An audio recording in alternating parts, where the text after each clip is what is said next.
스스로 구원하는 능력이 없습니다. 그래서 칼빈은 이런 얘기를 했습니다. 인간은 전적으로 타락했다. 전적으로 부패했다 이렇게 말을 했습니다. 이게 무슨 뜻이냐면 우리에게는 우리 스스로가 구원 얻을 능력이라고는 하나도 없다라는 것입니다. 그렇기 때문에 구원은 누구로부터 시작이 돼야 되는가? 하나님으로 시작이 된다라는 거예요. 여러분 구원은요 우리에게 시작되는 것이 아닙니다. 여러분 기억하십시오. 구원은 반드시 하나님으로부터 시작돼서 하나님으로부터 우리 가운데 와야 된다라는 것입니다. 그렇기 때문에 우리 주님께서 이렇게 말씀하셨어요. 너희가 나를 선택한 것이 아니라 내가 너희를 선택한 것이다. 내가 먼저 너희를 선택한 것이다. 너희가 나를 먼저 사랑한 것이 아니라 내가 너희를 먼저 사랑한 것이다. 이것이 주님께서 우리에게 주신 말씀이다라는 거예요. 우리 요한복음 15장 16절 말씀인데요. 한번 읽어보도록 하겠습니다. 자, 앞에 있습니다. 시작. 너희가 나를 택한 것이 아니요 내가 너희를 택하여 세웠나니 이는 너희로 가서 열매를 맺게 하고 또 너희 열매가 항상 있게 하여 내 이름으로 아버지께 무엇을 구하든지 다 받게 하려 함이라. 우리 예수님은 너희가 나를 택한 것이 아니요 내가 너희를 택하여 세웠다 이렇게 말씀하고 있는 것입니다. 우리가 모르기 때문에 하나님께서 우리를 사랑하셨다라는 거예요. 우리는 아무것도 모르기 때문에 하나님께서 우리를 택하셨다는 거예요. 우리가 모르니까 하나님께서 알려주셨다는 거예요. 구원이 하나님으로부터 오는 거야. 구원은 하나님으로부터 시작되는 거야. 그렇게 우리 주님은 알려주셨다는 거예요. 그러니까 주님은 말씀을 통해서 우리 가운데 알려주시기를 내가 너희를 죄에서 구원할 거야. 내가 너희를 죽음에서 구원할 거야. 그 죽음이라는 것은 정말 엄청난 거야. 이 죽음에는 너희 육체의 죽음이 있는데 이 죽음에는 영원한 죽음이 있는데 이 죽음에는 영적인 죽음이 있는데 내가 그 사망에서 그 죽음에서 너희를 구원할 거야. 너희는 저주 가운데 있는데 내가 저주에서 너희를 구원할 거야. 너희는 슬픔 가운데 고통 가운데 살아야 되는데 내가 너희를 슬픔과 고통에서 건져낼 거야. 너희는 그 마귀의 포로 가운데 살고 있는데 내가 마귀를 멸하고 너희를 건져낼 거야. 무엇으로? 십자가에서 메시아를 보내셔서 십자가를 통해서 그 피 흘려서 내가 너희를 구원할 거야. 그렇게 우리 하나님께서는 우리 가운데 말씀해 주시면서 이런 사건이 있을 거야. 이런 일이 있을 거야. 이것은 구원의 사건이야. 그렇게 구약의 율법을 통해서 구약의 선지자를 통해서 우리 가운데 알려주시고 또 알려주심을 통해서 마침내 예수님께서 이 땅에 오셨고 그분이 십자가의 피 흘리심을 통해서 그 피가 내가 너에게 말씀했던 그 언약의 피요, 너희를 구원할 피요, 너에게 은혜를 베풀어 피요, 너에게 천국문을 활짝 열 그리스도의 보배로운 피다. 이 주님의 말씀이다라는 거예요. 그러니까 구원은요 우리에게 시작되는 것이 아니라는 거예요. 구원은요 하나님으로 말미암아 시작이 되는 것입니다. 할렐루야. 여러분 마태복음 17장에는 이런 말씀이 있습니다. 예수님께서 변화산에 올라가셨습니다. 예수님께서 변화산에 올라가셨을 때 주님께서 사랑하는 특별한 제자 3명을 데리고 올라갔습니다. 베드로를 데리고 올라가셨습니다. 요한을 데리고 올라가셨습니다. 야고보를 데리고 함께 산으로 올라가셨을 때 예수님께서는 영광 중에 몸이 호련히 변화가 되셨습니다. 그때 주님께서 호련히 변화가 되셨을 때 그곳에 나타났던 인물이 2명이 있었습니다. 그게 누구냐? 모세였어요. 그게 누구냐? 엘리야였다라는 거예요. 그 상황에 이 베드로가 너무나 황홀했어요.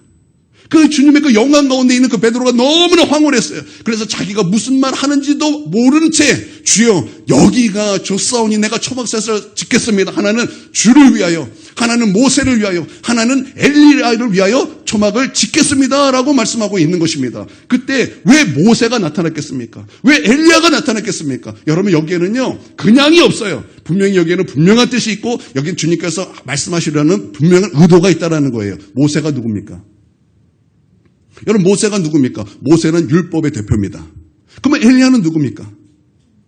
선지자의 대표다라는 거예요. 그러니까 모든 율법이, 모든 선지자가 누구를 향해 있다라는 거예요? 누구를 향해 있다라는 거예요? 우리 주 예수님에게 향해 있다라는 거예요. 그러니까 구약의 모든 율법이 누구를 말씀하고 있는 거예요? 예수님을 말씀하고 있다라는 거예요. 그러면 선지자의 모든 말씀이 누구를 말씀하고 있다라는 거예요?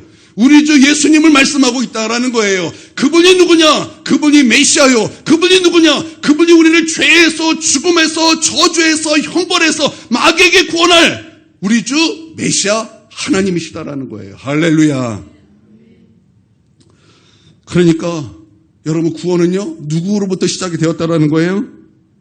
하나님으로 말미암아 시작이 되었다라는 것입니다. 여러분 하나님은요 공의 하나님이십니다. 여러분 믿습니까?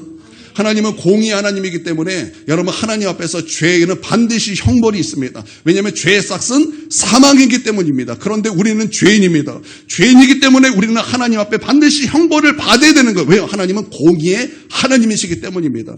근데 동시에 하나님은 사랑의 하나님입니다. 사랑의 하나님이기 때문에 여러분 하나님은 우리가 우리의 죄로 말미암아 하나님의 형벌과 하나님의 진노를 받으시는 것을 하나님은 결코 원하지 않는다라는 거예요. 마치 하나님의 공의와 하나님의 사랑은 부딪히는 것 같습니다. 하나님의 공의는 우리가 심판받아야 돼요. 근데 하나님의 사랑은 우리가 구원을 받아야 된다라는 거예요. 마치 모순 같아요. 근데 이 모순 같은 일이 한 장소에서 만나게 되었어요. 한 곳에서 만나게 되었어요. 그 장소가 어디입니까?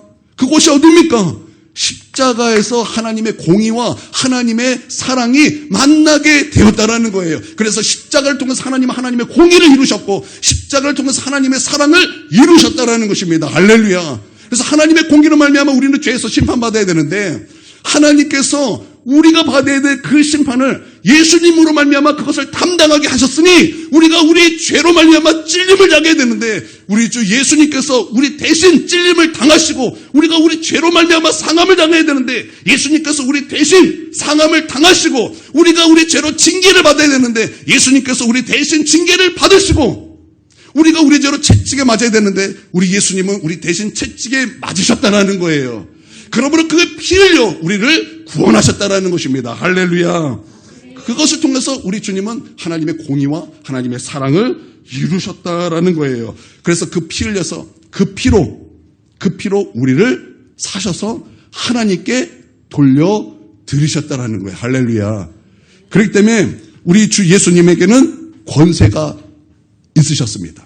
권세를 얻으셨다라는 거예요. 여러분 믿습니까? 대속의 은혜를 통해서 어떤 권세냐? 우리를 풀어줄 수 있는 권세를 우리 주님은 얻으셨다라는 거예요. 그래서 주님이 원하시면 마귀는 우리를 풀어줘야 돼요. 주님이 원하시면 우리를 죄에서 사망에서 저주에서 질병에서 우리를 풀어줘야 되는 것입니다. 여러분 믿습니까? 그래서 누구든지 예수 그리스도의 이름으로 요구하면 보혈의 능력을 가지고 주님 앞에 나아갈 때 여러분 우리는 거기에서 죄에서 사망에서 자유함을 얻게 될 것이며 질병에서 나음을 얻게 될 것이며 고통에서 구원을 얻게 될 것이며 모든 포로된 것에서 자유를 얻게 된다라는 거예요. 예수 그리스도의 이름에는 그런 권세가 우리 가운데 있다라는 거예요. 하늘과 땅의 모든 권세를 예수님에게 주셨다라고 말씀하고 있습니다. 할렐루야. 여러분 그런 권세가 우리 가운데 있다라는 거예요. 얼마나 감사한 일입니까? 얼마나 놀라운 일입니까? 이런 구원의 사건이 예수 그리스도 이름 가운데 우리 가운데 부어진 거예요. 여러분 그런 놀라운 일들이 어떻게 우리로 시작될 수 있겠습니까? 그 놀라운 구원의 사건이 바로 하나님으로 말미암아 우리 가운데 부어지게 되었다라는 거예요. 기쁘지 않습니까? 얼마나 놀랍지 않습니까? 나는 이 영적인 놀라운 이 우주적 사건이 나는 여러분이 눈앞에 생생히 보여지는 사건 2000년 전의 그 십자가의 사건이 오늘 나에게 생생하게 경험되어지는 그 사건이 되어 여러분이 아픈 자가 있으면 주님의 그 권세를 사용해요. 여러분 온전히 치유받는 역사가 있을 것이고 여러분 사단의 포로 같은 삶을 살고 있다면 여러분 오늘 풀려나는 그런 놀라운 은혜를 경험하시길 주님의 이름으로 축원드립니다. 또한 여러분의 그 슬픈 일이 있고 고통 가운데 있고 고난 가운데 있다면 여러분 놀라운 예수 그리스도의 이름을 붙잡으십시오. 여러분의 구원을 경험하게 될 줄 믿습니다. 여러분이 죄에 묶여 있습니까? 사망에 묶여 있습니까? 그러면 그 놀라운 보혈의 능력을 의지하여 주님 앞에 나아가십시오. 여러분 그러면 해방되는 놀라운 역사가 우리 가운데 부어지고 역사할 줄 믿습니다. 왜냐하면 우리 주 예수 그리스도께는 여러분 그렇게 할 수 있는 권세가 예수님에게 있기 때문입니다. 여러분 예수님이 원하시면 예수님이 기뻐하시면 여러분 우리는 풀려납니다.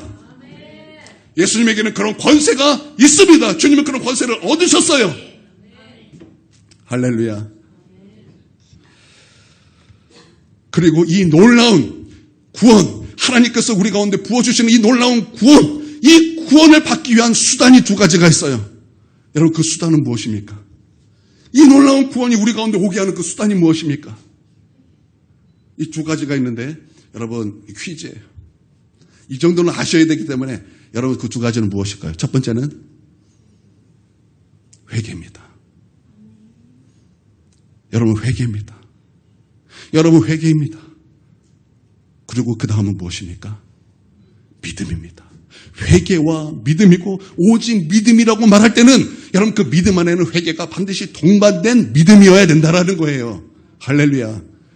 그래서 혹시 여러분 우리 교회에서 회개와 믿음이야 그런데 사람들 뭐 완전 믿음으로 구원받아 그럴 때 오해하지 마십시오. 믿음으로 구원받습니다. 근데 그 믿음 안에는 반드시 회개가 동반된다라는 거예요. 여러분 그렇죠. 진짜 믿음이란 건 무엇입니까? 나를 의지하던 그 삶에서 이제는 하나님을 의지하는 그 삶이 된 거예요. 여러분 그러기 위해서는 무엇이 필요해요? 돌이킴이 필요해요. 돌이킴. 그 돌이킴이 뭐예요? 회개예요. 그러니까 회개가 있지 않으면 믿음은 있을 수가 없다는 얘기예요. 성경은 분명히 그것을 우리 가운데 말씀하고 있어요. 여러분 우리가 너무나 잘 알고 있는 믿음의 조상이 누굽니까? 아브라함입니다. 여러분 하나님께서 그 아브라함을 부르실 때 영광의 하나님께서 아브라함을 만나 주셨습니다. 그러니까 구원의 시작은 누구로부터 시작되는 거예요? 하나님으로 시작되었다라는 거예요. 그때 하나님께서 이제 영광의 하나님께서 아브라함을 만나 주셨어요. 그러고 나서 가장 처음 말씀하신 것이 무엇입니까? 떠나라는 거예요. 떠나라. 떠나라는 무엇을 떠나요? 너 고향을 떠나라는 거예요. 아비 집을 떠나라는 거예요. 친척을 떠나라는 거예요. 나는 여러분이 떠나는 역사가 있길 바랍니다. 고향을 떠나십시오. 아비 집을 떠나십시오. 친척을 떠나십시오. 무슨 말입니까? 회개하라는 얘기. 너가 의지했던 모든 것에서 너는 돌이켜라. 너가 하나님 외에 사랑했던 모든 것에서 돌이켜라. 돌이켜서 하나님만을 사랑해라. 하나님만을 의지하라. 하나님만을 신뢰하라.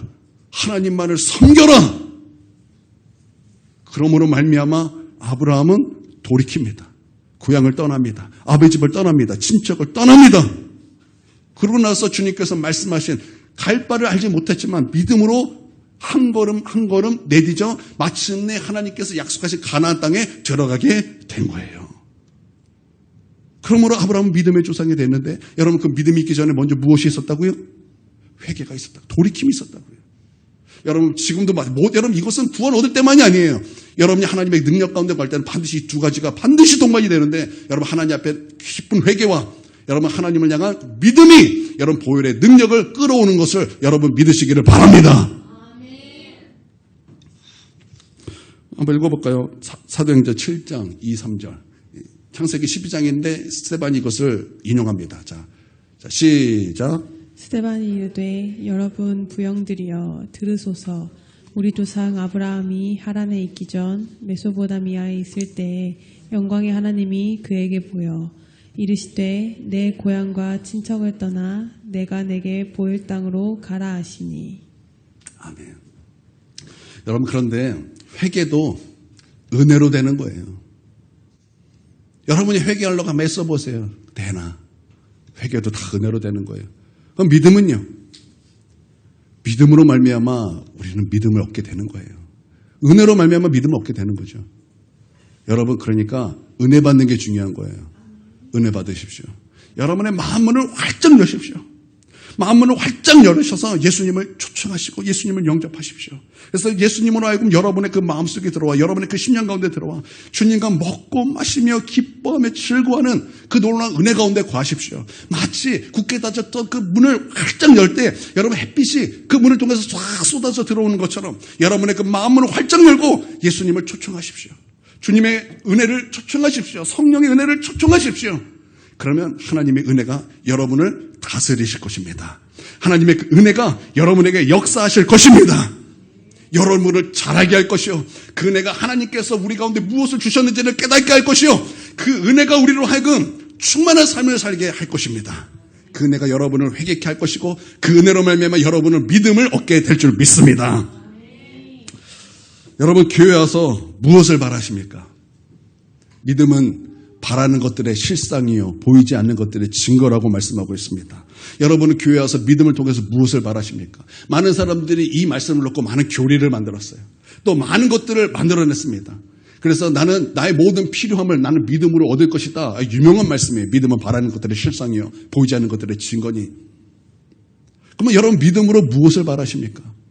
여러분 그런데 이 말씀은 히브리서에 있는 말씀이거든요. 근데 히브리서에는요 명확한 한 가지 주제가 있습니다. 명확한 한 가지 주제가 있어요. 너무 핍박이 심했어요.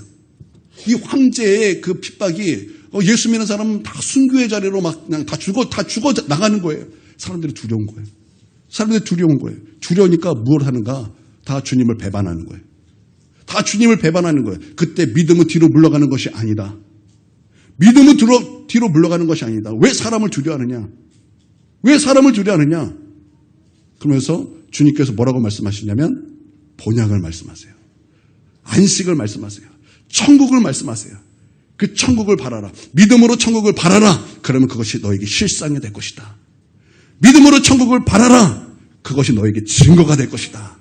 너희가 천국을 바라면, 믿음으로 바라면 너희는 그 천국을 얻게 될 것이니 너희가 두려워하지 말고, 그 순교함을 두려워하지 말고, 하나님께서는 그 믿는 자의 죽음을 존귀하게 여기시니 또한 그런 순교의 피를 통해서 복음이 확산되게 하시니 너희는 저 하나님의 나라를 바라보며 지금 받는 모든 핍박을 견디고 이기는 자가 되라 말씀하시면서, 주님은 믿음장을 말씀하실 때 믿음은 바라는 것들의 실상이요 보이지 않는 것들의 증거이라고 시작하고 있는 거예요. 그러면서 주님께서 그 히브리서 11장 믿음장인데 쭉 말씀하시면서 아브라함을 말씀하실 때 아브라함에 대해서 뭘 말씀하시냐면 그는 본향을 사모했다 그랬어요. 사라를 말씀하시면서 그는 본향을 사모했다라는, 그래서 그들은 나그네로 살았다. 그렇기 때문에 하나님께서는 그들의 하나님이라는 것을 조금도 부끄러워하지 아니하셨다 이렇게 말씀하고 있어요. 그러니까 여러분 믿음으로 무엇을 바라야 돼요? 여러분 교회 와서 여러분이 믿음으로 바라야 될 것이 무엇입니까? 하나님의 나라예요. 천국이에요. 여러분 왜 교회 다니십니까? 여러분 교회 다니는 이유가 무엇입니까? 내 자녀가 잘 되기 위해서? 아니면 여러분이 집을 살기 위해서? 아니면 여러분이 형통하기 위해서 여러분이 교회 다니십니까? 그렇다면 여러분은 성경을 다시 하셔야 돼요. 여러분 도대체 교회 와서 무엇을 바라십니까? 여러분이 바라는 것이 무엇입니까? 우리는 바라는 것, 하나님의 나라가 되어야 될 줄 믿습니다. 천국이 되어야 될 줄 믿습니다. 천국을 바라보기 때문에 어떤 역경을 이겨내는 거예요. 모든 죄악과 싸울 수 있는 것은 우리가 그 천국을 바라보기 때문이에요. 여러분 왜 우리가 십자가 필리까지 죄와 싸웁니까? 많은 사람들이 이렇게 말을 하죠. 나는 예수를 믿었기 때문에 나는 구원을 받는 것이 당연하다. 나 구원을 따놓은 당상이다. 막 이렇게 말을 하잖아요. 나는 구원을 따놨다. 그러면서 그냥 아무렇게나 살잖아요. 그게 바른 구원론입니까? 성경에서 말하는 구원론이 그런 겁니까? 그거는 구원파의 구원론이 이단 구원론이에요. 그거는. 성경이 말하는 구원은 무엇입니까? 너희가 믿음으로 구원받았냐? 그러면 천국을 바라보면서 끝까지 죄와 편리까지 싸워 이기는 자가 될 것을 말씀하고 있지 않습니까? 그것이 우리로 하여금 믿는 자인 것을 말씀하시면서 그 천국까지 가는 것, 천국에 들어간 것까지 구원을 이루어가는 이것이 참된 믿음이다라고 말씀하고 있지 않습니까? 그러니까 우리가 바라야 될 것이 뭐예요? 천국이. 이 천국을 바라보지 못하니까 우리가 개떡같이 사는 거예요. 우리가 천국을 바라보지 않으니까, 천국을 믿지 않기 때문에 그냥 빠져도 되고 뭐 해도 되고 그냥 대충 살아도 되지. 그냥 교회 다니는 건 취미 정도로 살아도 되지. 애쓰지 않잖아요. 여러분 순교자의 각오로 교회 나옵니까? 순교자의 각오로 기도하십니까? 순교자의 각오로 죄와 십자가 필리까지 싸웁니까? 안 싸우는 이유가 무엇입니까? 천국을 바라보지 못했기 때문이다라는 거예요. 여러분 천국을 바라보면 우리의 신앙생활은 지금처럼 할 수 없어요. 여러분 우리가 천국을 바라보지 않기 때문에 지금 우리는 이렇게 개떡같이 하고 있는 거예요. 개떡같이. 우리 옆 사람하고 한번 인사하도록 하겠습니다. 개떡같이 하지 말고 찰떡같이 신앙생활 합시다.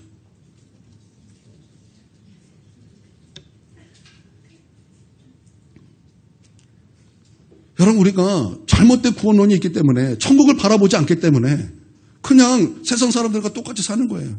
세상 사람들을 보십시오. 그들이 하나님을 두려워합니까? 그들이 천국을 생각합니까? 그들이 지옥을 생각합니까?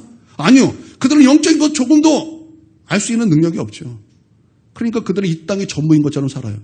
근데 왜 예수님을 믿으면서 이 땅의 전부인 것처럼 삽니까? 왜 예수님을 믿으면서 이 세상의 전부인 것처럼 사냐 이 말이에요. 여러분 우리에게는 이 땅은요 잠깐이에요. 잠깐. 40년을 사나 100년을 사나 영원히 사는 하나님의 나라 앞에 그것은 점도 안 된다는 거예요. 그러니까 우리는 무엇을 바라야 되는 거예요? 하나님의 나라를 바라야 된다는 거예요. 믿음은 바라는 것들의 실상이요. 여러분이 믿습니까? 여러분 믿음이 있습니까? 그러면 여러분 바람이 있습니까? 그 바람은 어떤 바람입니까? 하나님의 나라의 바람입니까? 그 마지막 주님께서 다시 오실 때 우리의 육체의 부활을 소망하는 것입니까? 여러분 그런 것이 우리에게 있어야 된다는 거예요. 그런 바람이 있어야 돼. 이런 바람이 없으니까 예배 시간에도 빨리 끝났으면 좋겠지. 찬송가 딱 하는데 에이, 오늘 5절까지 있어요. 에이씨, 누가 5절까지 있는 찬송을 골랐어? 제가 옛날에 그랬어요. 이게 예배 드릴 때 이게 찬송가잖아요. 3절 있으면 아싸, 오늘 예배는 공짜로 얻었다. 근데 5절 있는 6절 있는 그 찬송을 딱 그러면 목사님 웃으시는 분이 몇 분 계신데 간증이죠, 그렇죠? 여러분, 그러나 우리가 하나님의 나라를 바라볼 때 그 나라는 찬송의 나라요, 그 나라는 사랑의 나라요, 그 나라는 영광의 나라요, 그 나라는 기쁨의 나라요, 주의 영광이 충만한 나라요. 할렐루야. 그 나라를 바라보니 예배가 기쁘고 예배가 너무나 아름답고 예배가 사모하게 되고 기도가 사모하게 되고 예수를 사모하는 삶을 살게 되는 거예요. 할렐루야. 아멘. 여러분, 그렇게 살기를 원하십니까? 아멘. 여러분, 그렇게 살기를 결단하시고 그렇게 살고 하나님 앞에 여러분 나아가길 원하십니까? 아멘. 한 3분 정도 고민하시는 것 같은데. 여러분, 참된 믿음으로 여러분 바랄 수 있는 저와 여러분이 되게 주님의 이름으로 축원드립니다. 그리고 저는 또 바라는 것이 있어요. 믿음으로 바라는 것이 있어요. 목사로서, 목회자로서 우리 성도들에게 바라는 것이 있어요. 그게 뭐냐면 우리 모든 성도들이 하나님과 1:1 신앙을 갖는 거예요. 하나님과 1:1 신앙을 갖는 거예요. 지금 북한에는요, 지하교회가 있어요. 일제시대 때 그때 예수님을 믿었던 사람들이 지금도 숨어서 이 개인 신앙을 지키고 있어요. 지금도 일제시대 때 쓰던 성경을 가지고 그 성경을 가지고 나 나무하러 갔다 올게 그러고 산으로 올라가는 거예요. 그러면 산에 올라가서 그곳에서 아무도 모르게 남들도 모르게 그곳에서 하나님 앞에 예배하는 거예요. 그곳에서 하나님 앞에 기도하는 거예요. 마음껏 찬송도 못해요. 그냥 입만 뻥긋뻥긋거리면서 그곳에서 찬송을 하는 거예요. 하나님, 예수님 언제 오십니까? 언제 우리는 마음껏 예배를 드릴 수 있습니까? 언제쯤 우리는 마음껏 기도를 할 수 있고 우리는 언제쯤 마음껏 찬송을 할 수 있겠습니까? 하나님, 그리고 저 남녘 땅에 있습니다. 저 남한의 그 교회들을 불쌍히 여겨주십시오. 그럼 그렇게 쫙 기도하고 산에서 내려오는 거예요. 여러분, 지금 북한의 지하교회 성도들은 이렇게 1:1 하나님과 1:1 신앙으로 그렇게 믿음을 지켜가고 있다는 거예요. 미국 시민권을 가진 한국 목사님이 평양을 갔습니다. 그러니까 평양 호텔을 갔는데 그 호텔 직원이 그 목사님을 보자마자 악수를 청하더라는 거예요. 악수를 청하는데 악수를 이렇게 하자고 했더니 손에다가 십자가를 이렇게 딱 그더래요. 십자가를 딱 그더래요. 목사님이 처음에 이해가 안 됐어요. 이게 뭐야? 그랬더니 알게 된 거야. 지금 이 호텔에 있는 이 직원이 지하교회 성도이구나 라고 알게 됐어요. 그러니까 공산주의가 이 예수를 뿌리째 뽑으려고 그랬는데 이 교회를 못 없앤 거예요. 옛날부터 이렇게 숨어서 그들이 자꾸 전도하고 그들이 말씀을 가르치고 복음을 전하고 그래서 북한에서 이 살 얼음판 같은 이 북한에서 끝까지 믿음을 지키고 있었던 거예요. 그래서 이 목사님이 그것을 알아차리고 아무도 없을 때 그를 화장실로 불렀어요. 왜냐하면 각도마다 다 도청장치가 있으니까. 다 도청장치. 여러분, 정치인들이 북한만 갔다 오면 종부 세력이 되는 게 여기 걸려드는 거예요. 이 호텔방에 다 도청장치가 있으니까 이게 방에서는 부르면 안 되고 이게 화장실로 이제 불러낸 거예요. 그러고 나서 이제 얘기했어요. 나에게 십자가를 근 의미가 무엇이냐. 이제 이 호텔 청년이 얘기를 하는 거예요. 직원이 얘기를 하는 거예요. 내 목사님 호텔에 들어왔을 때 목사님인 걸 제가 이제 알았습니다. 그래서 제가 이제 목사님에게 말하고 이제 궁금했던 거 그리고 말하고 싶었던 거 이제 2가지 정말 눈물이 없이는 듣지 못할 그 이야기를 두 가지를 들었어요. 첫 번째는 예수님 언제 오냐는 거예요. 그러니까 이 북한 지하교회 성도들은 이 살얼음판 같은 이 북한의 실상을 무엇으로 견디고 있었어요? 주님 다시 오심을 그것을 바라보고 견디고 있었다라는 거예요. 지금은 이렇게 살얼음판 같고 핍박이 있고 예수님을 믿는 것에 걸리면 그냥 순교를 당하고 죽임을 당하고 정말 고통 가운데 있는 그런 삶을 사는 이것을 주 예수 그리스도께서 다시 오심을 바라보면서 믿음으로 견디고 있었다라는 거예요. 그래서 이것을 물어보는 거예요. 예수님 언제 오십니까? 미국에 있는 성경에는 그 얘기 없습니까? 본인 성경에는 그게 없다는 거예요. 그러니까 지금 미국에 있는 성경은 그 얘기 없냐는 거예요. 그래서 목사님이 성경에는 그런 얘기 없다. 그것은 하나님의 비밀이다. 그것은 하나님만 아시는 거다. 그렇게 이제 얘기를 하셨어요. 두 번째, 내가 지금 북한에서 예수 믿고 11조를 떼어놨는데 이것을 어디다 바쳐야 됩니까? 아니, 북한에서도 그렇게 없는 가운데서도 예수를 믿어서 11조를 떼서 그렇게 이걸 어디에 드려야 되나 그렇게 고민하는데 우리나라는 그렇게 잘 사는데 잘 먹는데 이 11조 안 하는 회개할지어다. 이렇게 공사한 사회에서도 이렇게 신앙을 지키는 사람이 있다라는 거예요. 그렇게 하나님과 1대1 신앙으로 같이 이 믿음을 지키는 사람이 있다라는 거예요. 만약 그런 일이 있으면 안 돼요. 결코 있으면 안 돼요. 근데 한국이 뒤집혔어요. 자유민주주의가 이제 끝났어요. 그리고 이 대한민국의 공산주의가 시작이 된 거예요. 이때 목사들은 다 순교를 당합니다. 저는 그때 죽습니다. 저는 배반하지 않을 거예요. 저는 그때 죽을 거예요. 그리고 여기서 수많은 성도들이 믿음을 지키다가 순교할 거예요. 그리고 이제 나머지 성도들은 숨어서 믿음을 지키게 될 것인데 이때 말씀 위에 서서 하나님과 1대1 신앙으로 그곳에서 은밀하게 복음을 전하고 믿음을 후대에 전하고 말씀을 가르치고 하나님과 1대1 신앙으로 믿음을 지킬 수 있겠냐 이 말입니다. 여러분 그러실 수 있겠습니까? 여러분 그러실 수 있겠습니까?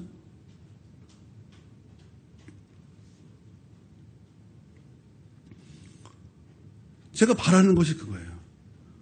우리 성도들이 과연 이런 1대1 신앙으로 하나님 앞에 믿음을 지킬 수 있겠냐 이 말이에요. 우리가 지금도 이거 잘 못하는데 그런 상황이 오면은 여러분 지금은 편하니까 그런 일이 없으니까 할 수 있을 것 같죠. 나는 우리 교회 처음에 개척해서 전도해서 이 아이들 정말 혹독하게 훈련시켰어요. 처음에 왔던 애들 은혜 받고 성령 받고 방언 받게 하고 은사 집회하고 그래서 이 아이들 막 혹독하게 키웠어요. 그래서 막 중보 기도 나오게 하고 한 사람 한 사람을 기둥으로 세우기 위해서 정말 엄하게 훈련시켰어요. 그래서 나는 이들이 정말 우리 지역을 뒤집을 거라고 생각했어요. 이들은 복음을 알았어요. 복음 말로 해라 그러면 분명히 말할 수 있을 정도로 이 아이들은 정말 은혜 가운데 살았었어요. 그런데 이 아이들이 세상과 만나니까 완전 다 무너졌어요. 다 무너졌어요. 여기서 그렇게 훈련받은 친구들 만나니까 친구들 말해서 어울려서 이것도 하고 술도 이렇게 하고 그래서 주님 떠나기도 하고 1대 신앙이 이게 안 되는 거예요. 그런 애들도 이게 안 돼서 주님을 떠나갔는데 여러분은 어떻습니까? 여러분이 그런 상황이 되면 하나님 앞에서 1대1 신앙으로 믿음 지킬 수 있을까요? 저는 그것을 바라는 거예요. 여러분 그러기 위해서 여러분 복음으로 일단 여러분 무장돼야 됩니다. 여러분 복음으로 무장이 돼야 된다는 거예요. 그래서 그 복음으로 영혼들에게 그것을 전하고 그 영혼들을 예수 안으로 이끌 수 있는 여러분 그런 그 복음에 대한 그 확신과 그런 담대함이 여러분 있어야 된다는 거예요. 동의하십니까? 제가 천안에 전도 여행을 하러 한번 갔어요. 전도 여행을 하는데 우리 타겟이 어제 다 어른들이었어요. 어른 타겟으로 전도하는데 집집마다 돌아다니면서 전도를 하는 거예요. 근데 어느 성도에게는 하나님의 마음이 부어지는 거예요. 복음을 전했는데 믿을 듯 말 듯 그러면서 고민을 하면서 다음에요. 그러면서 문을 닫았어요. 제가 가다가 다시 와서 다시 노크를 해서 그분을 만져 막 울었어요. 펑펑 울었어요.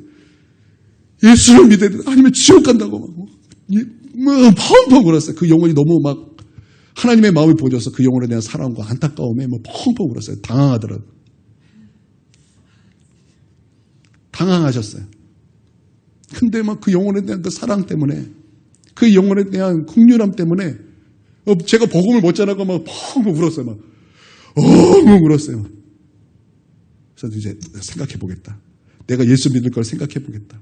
그리고 마무리가 됐지만 너무나 마음이 안타까웠어요. 그때 어른들 다 계셨지만 그때 초등학생 한 사람 아이를 만났어요. 그 아이를 볼 때 내가 예수님을 너무나 전하고 싶었어요. 그래서 그 아이를 붙잡고 예수님 전했어요. 예수님 전하는데 이 아이의 눈에 반짝반짝하고 갈망과 열망이 막 느껴지는 거예요. 그러면서 그 복음을 쫙, 여러분 말씀을 전한 사람은 알아요. 이곳에 나와서 말씀을 전하면요, 누가 말씀을 받고 있는가, 누가 말씀을 듣지 않는가, 누가 말씀을 쳐내는가, 이게 그냥 보여요. 이거는 뭐 은사가 아니라 그거는 이제 보통 앞에 설교한 사람이 주시는 그런 뭐라 그래야 돼? 그냥 은혜라고 말합시다. 그냥 그게 보여요. 근데 그 아이는 정말 말씀을 쫙쫙 빨아들이는 거예요. 말할 때마다 그 말씀이 안으로 쫙쫙 들어가는 거예요. 그러면서 그 말씀을 다 듣고 내가 예수님을 영접하겠다고 너무나 기뻐하며, 정말 기뻐했어요. 정말 기뻐하면서 기도하고 나 이제 예수님 믿을 거라고. 그러면서 순간적으로 그 얼굴에 빛이 확 나는 걸 내가 봤어요. 그러니까 그 아이는 그 순간 거듭난 거예요.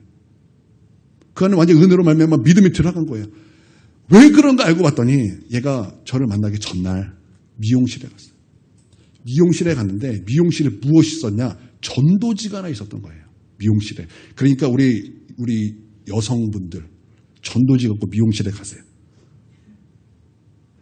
전도지 가지고 미용실 가세요. 거기에서 전도지 딱 놔두고 오세요. 거기에 소금 전도지가 하나 있었던 거예요. 근데 그 아이가 이제 미용실에서 대기하면서 그걸 열심히 읽은 거예요. 이게 도대체 무슨 말이지? 이게 도대체 무슨 말이지? 천국? 지옥? 나 한 번도 들어본 적이 없는데 지옥이 너무 무서운 거예요. 천국이 너무나 좋아 보이는 거예요. 예수? 십자가? 이게 뭐지? 이게 너무나 궁금해서 그러면 나 천국 가고 싶은데 난 지옥 가고 싶지 않은데 그걸 밤새도록 고민한 거예요. 이 애가 그것을 밤새도록 고민하다가 저를 만난 거예요. 마치 사도행전에 보면은 그곳에 구원받아야 될 성도가 있었다라는 그 말씀처럼 그 천안에 구원받아야 될 그 성도가 있었던 거예요. 그래서 하나님께서 저를 만나게 해주셨고 그 아이가 저에게 복음을 듣고 나서 너무나 기뻐하면서 내가 그 예수님을 믿고 나 천국 가겠다고 그렇게 복음을 믿게 된 거예요. 할렐루야.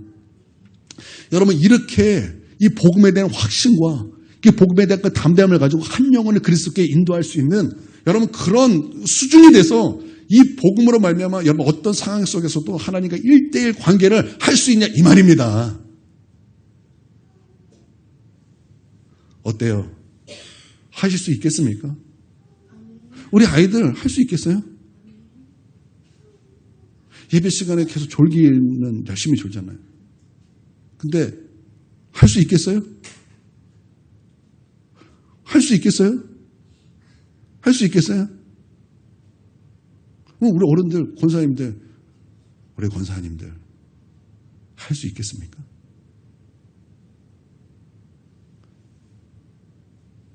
우리 집사님들 할 수 있겠어요? 제가 바라는 거예요. 여러분 교회의 기초 세 번째가 세례들이에요. 세례들. 세례들이라는 것은 복수, 이게 단수가 아니라 복수죠. 그러니까 세례가 여러 개라는 거예요. 여러 개. 첫 번째 세례는 뭘까요? 물세례, 물세례. 세례라는 뜻이 뭐예요? 다 세례 받았잖아요. 세례 뜻이 뭐예요? 물세례. 그 뜻이 뭐예요? 잘 들으세요. 예수와 우리 침례 있죠. 침례. 침례가 설명하기 좋아요. 침례가 어떻게 해요? 물에 들어가요. 나오죠. 이게 무슨 뜻일까요? 나는 예수와 함께 죽었다.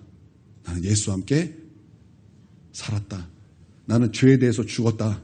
하나님에 대해서 살았다. 할렐루야.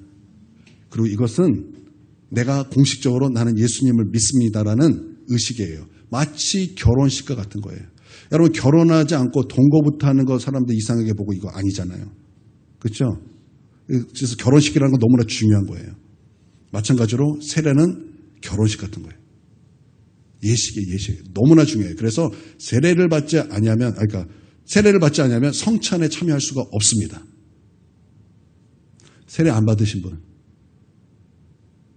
다 받으셨나요?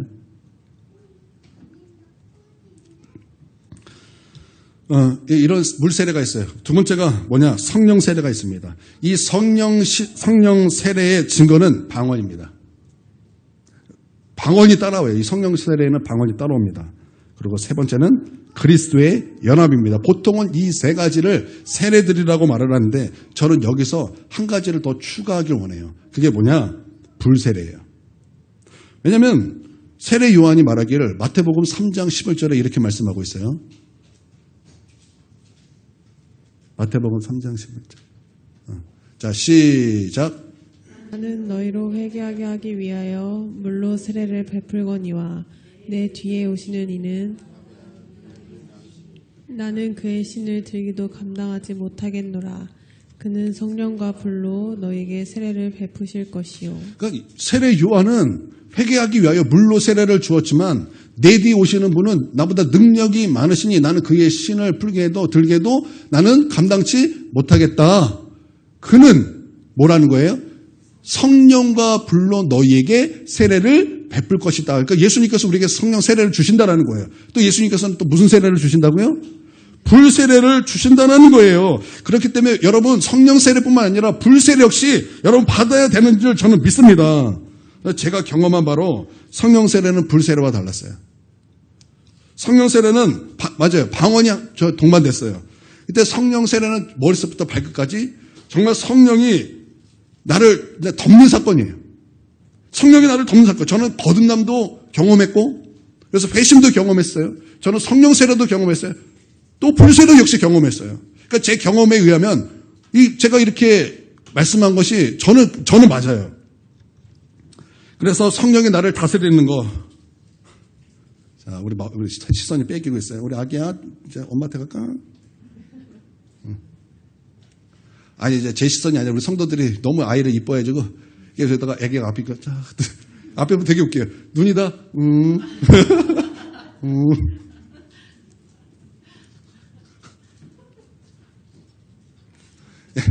성령께서 우리를 다스리는 사건이 성령 세례 사건이에요.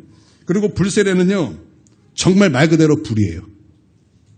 정말 말 그대로 불이 떨어지는 거예요. 뜨거운 거예요. 성경에서 이렇게 불세례가 임하니까 성경에서 제가 막 흉봤던 사람들이 있어요. 이스라엘 하나님의 은혜를 그렇게 받았으면서도 그렇게 하나님을 배반해? 어떻게 그렇게 죄를 져? 제가 이렇게 흉을 봤어요.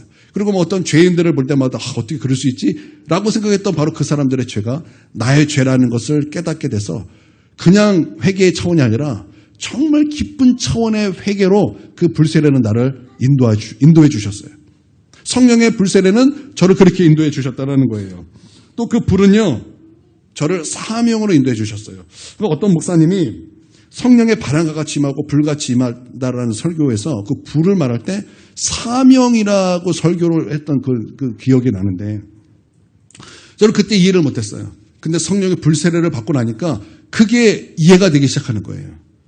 정말 성령의 불세례는 우리로 사명으로 이끄는데 여러분 성령의 불을 받았던 사도 바울은 복음을 전하지 않으면 그 마음에 불 붙는 것 같아서 너무나 고통스럽다고 그랬어요. 또 이 사도 바울과 같은 경험을 한 사람은 예레미야예요. 하나님의 불세례가 임하니까 하나님께서 받은 말씀을 전하지 않으면 그것이 그에게 더 고통이었고 괴로움이었다라고 말씀하고 있어요. 그러니까 성령의 불세례는 우리를 무엇으로 이끄시는가? 사명으로 이끄신다라는 거예요. 저는 성령의 불세례를 받기 전까지 저는 제 마음속에 이런 마음이 있었어요.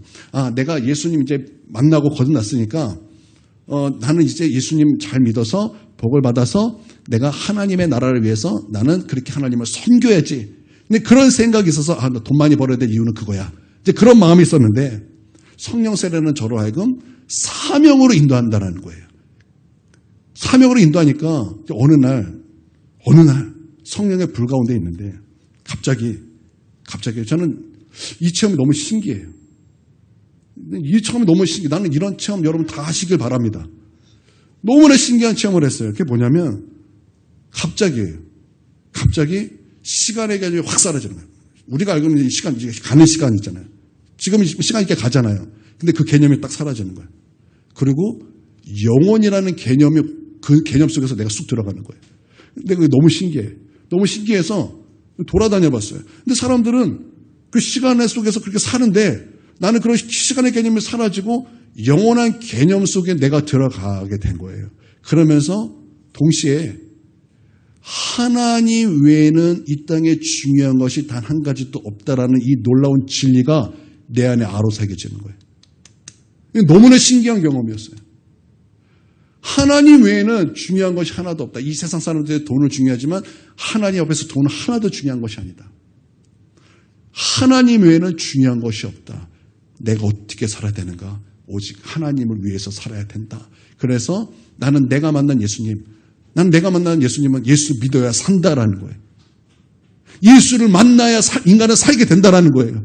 그래서 나는 예수 만나야 우리는 산다라는 이 복음을 하나님 나는 증거하는 삶을 살겠습니다. 그리고 나는 그때 하나님 신학교 가겠습니다. 나는 그때 결단한 거예요. 그러니까 성령의 불은 나로 하여금 무엇을 인도해서 사명을 인도했어요. 그래서 성령 불 가운데 있을 때 제가 하나님께 기도했어요. 이렇게 기도했어요. 하나님, 나 중국 가겠습니다. 나 중국 가서 복음 전하다가 돌 맞아 죽겠습니다. 순교가 저의 기도 제목이었어요. 순교가. 그래서 그 아이디가 이스데반이에요. 이스데반. 왜 스데반이라 그랬냐면 스데반이 복음 전하다 돌 맞아 죽었잖아요. 그게 저의 롤 모델이었어요. 하나님, 나 중국 가서 복음 전하다가 순교하겠습니다. 얼마나 간절히 기도했는지 몰랐죠. 얼마나 그것을 간절히 기도했는지 몰라요. 그런데 하나님께서는 저를 중국으로 보내주지 않고 큰 은혜 교회를 개척하게 하셨고 이 큰 은혜 교회에 저를 보내주신 거예요. 그래서 여러분을 만나게 된 거예요. 그러니까 성령의 불은요, 우리에게 사명으로 우리를 인도하신다라는 거예요. 할렐루야.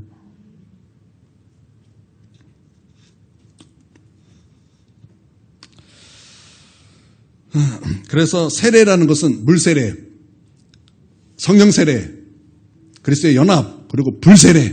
그래서 이 세례들에 이렇게 네 가지가 있다라는 거예요. 그런데 그 첫 번째가 뭐예요? 물세례, 물세례. 이 물세례가 교회의 기초라는 거죠. 마태복음 28장에 이 세례에 대해서 주님께서 이렇게 말씀하셨어요. 28장 19절이죠. 자, 시작. 그러므로 너희는 가서 모든 민족을 제자로 삼아 아버지와 아들과 성령의 이름으로 세례를 베풀고. 자, 여기서 세례는 어떤 세례예요? 물세례예요, 물세례. 누구에게 물세례를 줍니까? 교회 고인물에게 주는 것이 아니에요. 교회 오래 다닌 사람에게 세례를 주는 것이 아니에요. 누구에게 세례를 주는 거예요? 예수님을 믿고 제자가 된 그들에게 세례를 뭐 했다고요? 베풀었다라는 거예요. 그러면 여기에 전제가 되는 것이 뭐예요? 여기에 전제가 되는 것이 뭐예요? 우리가 복음을 알고 복음을 전하고 그래서 영혼들이 예수님을 믿고 그들이 세례를 받는 것, 그렇죠? 이게 교회 기초라는 거예요. 그냥 물세례, 그래서 물세례의 뜻만이 교회 기초가 아니라 이 물세례를 받기까지 모든 것이 교회 기초가 된다는 거예요. 그러니까 교회는 무엇을 해야 되냐? 여러분 성도들이 복음을 한 사람 한 사람으로 여러분 알아야 된다는 거예요. 복음을 알아야 된다는 거예요. 예수를 알아야 된다는 거예요. 예수의 탄생을 알아야 되고 예수님의 사역을 알아야 되고 예수님의 십자가를 알아야 되고 예수님의 부활을 알아야 되고 예수님의 승천을 알아야 되고 주님이 올라가신 그대로 예수님 다시 오실 것을 알아야 된다는 거예요. 여러분 믿습니까? 이것에 대한 그 탐대한 믿음과 확신, 여러분 그것이 우리 가운데 있어야 된다는 거예요. 그리고 이것을 가지고 영혼들을 전도하고 그 영혼들로 하여금 주님께 나오게 하여 그들로 예수를 믿고 세례받게 하는 거, 여러분 이게 교회 기초라는 거예요. 만약에 이 교회 이게 없으면 교회는 어떻게 된다는 거예요? 썩는다는 거, 썩어. 교회 세례받는 사람이 없으면 교회는 썩습니다. 교회 영혼들이 오지 않으면 교회는요 고인물 되는 거예요. 고인물. 여러분 언제 고인물들이 좋은 일 하는 거 봤어요?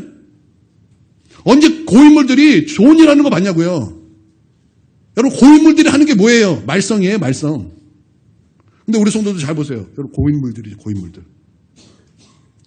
여러분, 고인물들 아닙니까? 너무나 고여해지고 하나님을 대적하는 일이 얼마나 많습니까? 너무나 오래됐어요. 오래되니까 이 정도쯤이야. 이 정도쯤이야. 뭐 어때? 여러분, 그럴 때가 얼마나 많아요. 근데 교회에 새신자가 오면 이 새신자 중심이 교회가 움직여요. 이 중심으로 교회가 움직여요. 움직이다 보니까 우리 성도들이 하나씩 깨어나기 시작합니다. 아, 내가 이렇게 신앙생활하면 우리 성도들에게 덕을 끼치지 않는 거구나.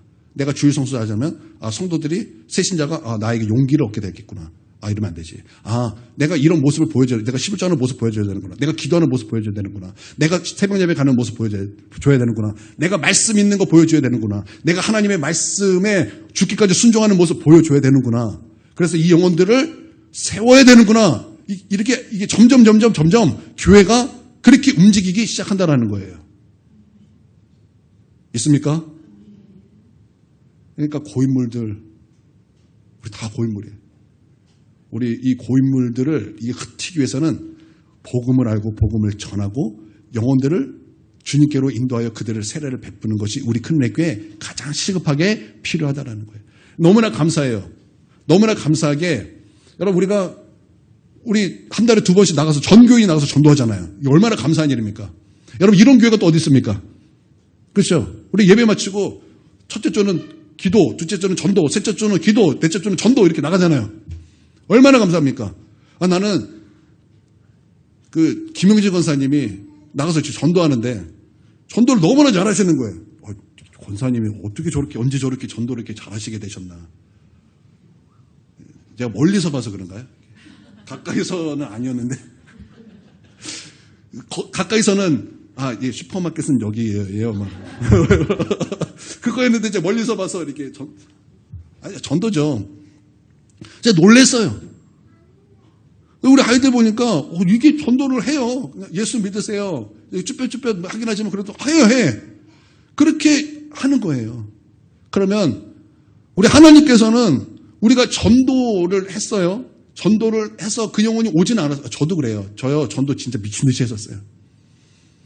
정말 나가서 광야에 외치는 자의 소리처럼 놀이터 한번 가면은 거기 있는 모든 사람들을 다 완전 집회를 했어요. 집회를. 제가 여러분에게 증거하는 그 복음은요. 제가 연구해서 한 게 아니라 그때 복음 다 증거하다가 깨달은 거예요. 제가 이것을 누구에게 배웠냐? 저희 엄마한테 배웠어요. 저희 엄마가 그렇게 전도를 하시더라고요. 젊은 날에. 지금은 이제 늙으셔가지고 집에서 성경만 읽으시는데. 젊은 날에 그렇게 하신 거 제가 보고서 제가 그렇게 우리 교회에 교사들 데리고 안 나오면 막 잔소리하고 죽여버리겠다 그러고 데리고 와가지고 막 복음 전하고 핍박도 받고 그런데 제가 전도 몇 명 할게요? 제가 몇 명 할게요? 한 명도 못했어요. 한 명도 안 하더라고요. 제가 그렇게 전도해서는 한 명도 안 왔어요. 그런데 그것이 지금 여러분의 열매로 나타나는 거예요. 우리 권사님, 김소래 권사님, 우리 교회 몇 년을 진짜 풍생 중고등학교에 전도하면은 애들이 영악한 애들이 있어요. 욕하는 애들이 있어요. 조용히. 예이씨, 꺼져. 우리 저희 권사님한테. 그렇게 하는데도 권사님 싱글벙글 예수님 전하는 거기서. 그냥 쪽지 알아준 게 아니라 거기서 말씀 진짜 저때 저희 어머니 봤어요. 두려워해주고 벌벌벌 떠는 거예요. 나가기 전에. 그러면서도 계속 말씀을 암송하는 거예요. 전도할 수 있는 그 말씀 막 암송해요. 그 암송한 거 써가지고 거기서 광야에 외치는 자의 소리처럼 막 외치는 거예요. 막 외쳐요. 근데 사람들이 잡을 수 없었던 것은 하지 말라고 할 수 없었던 것은 마이크를 대지 않았어요. 마이크만 안 되면 되더라고요. 외쳐도 마이크만 안 되면 돼요. 그래서 막 외치는 거예요. 근데 사람들이 그렇게 핍박하고 모욕하고 그렇게 긴 시간을 전도했는데 몇 명 왔을까요? 몇 년 했어요, 몇 년.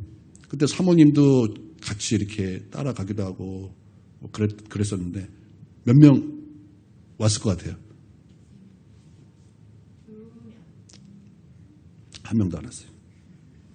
한 명인가 왔다가 두 명인가 왔다가 몇 번 왔다가 나갔어요. 세상 유혹이 너무나 강력해가지고 못 오더라고요. 주일날 주일 성수 못 하더라고요. 그런데 하나님께서 갑자기 누구를 보내셨냐? 갑자기 교회 문을 벌컥 열더니 오건사님이 딱 들어오는 거예요. 오지사님이었죠. 오지사님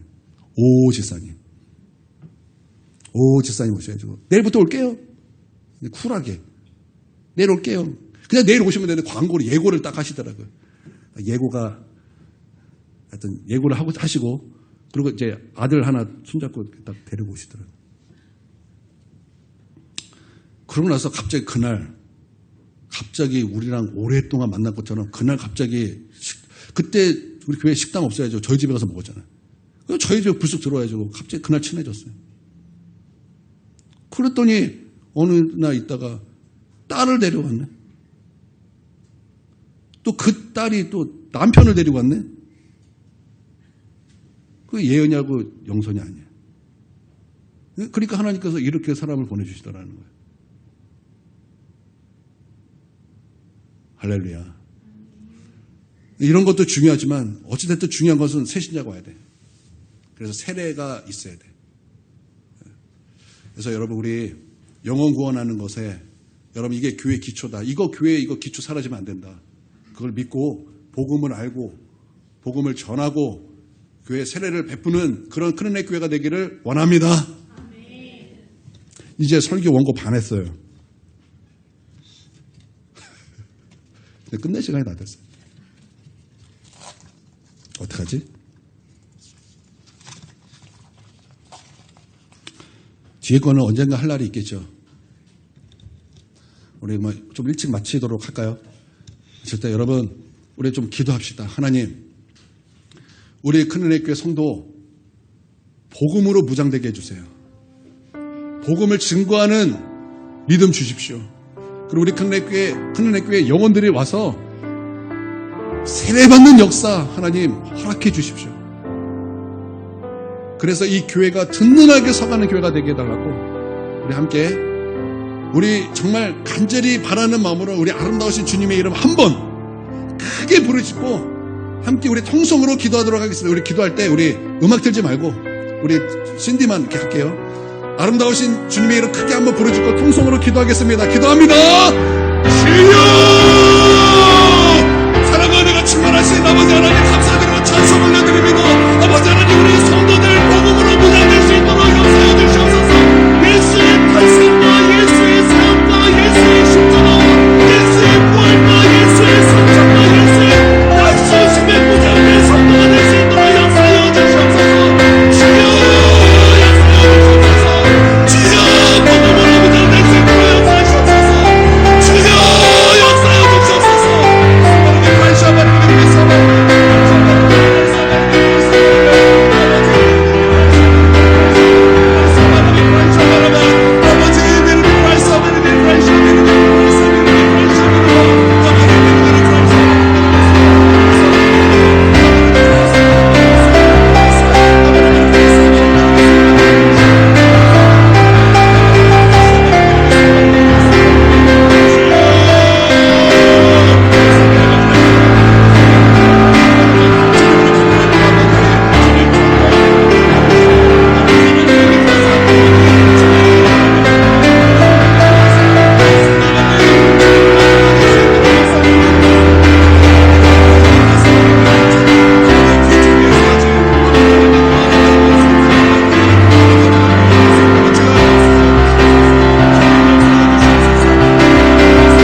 사랑의 하나님, 감사와 찬송을 주님께 올려드립니다. 우리 성도들, 우리 하나님 앞에 일대의 신앙생활, 그것으로 아버지 어떤 상황 속에서도 믿음 지키는 복된 성도 다 될 수 있도록 역사하여 주시옵소서. 복음에 무장되게 하여 주시옵소서. 예수 천국에 무장될 수 있도록 역사하여 주시옵소서. 복음을 증거할 수 있도록 도와주시고, 영혼들이 하나님 앞에 나와 예수님 믿고 제자가 되어 세례를 받는 주의 놀라운 역사가 있는 교회가 될 수 있도록 역사하여 주시옵소서. 우리 성도들 영혼들을 그리스도께로 인도하고 그 영혼이 예수님을 믿고 세례를 받기까지, 그 영혼이 자라기까지 해산의 수고를 하며 그 영혼을 위해서 기도하고 희생하고 애쓰는 그런 믿음 다 될 수 있도록 역사하여 주시옵소서. 이 교회가 이 반석에 든든하게 세워지는 흔들리지 않는 교회가 될 수 있도록 우리 하나님 주님께서 붙들어 주시옵소서. 존귀하신 예수님의 이름으로 기도 올려드립니다. 우리 주 예수 그리스도의 그 크신 은혜와 아버지 하나님의 무궁하신 사랑과 성령님께서 교통하심과 충만하심과 내주하심이 지금 고개 숙여 예배하는 주의 거룩한 백성 머리 위에와 또한 그 가정 위에와 한국교회 위에 이제로부터 영원토록 함께 하옵시기를 간절히 축원하옵나이다. 아멘.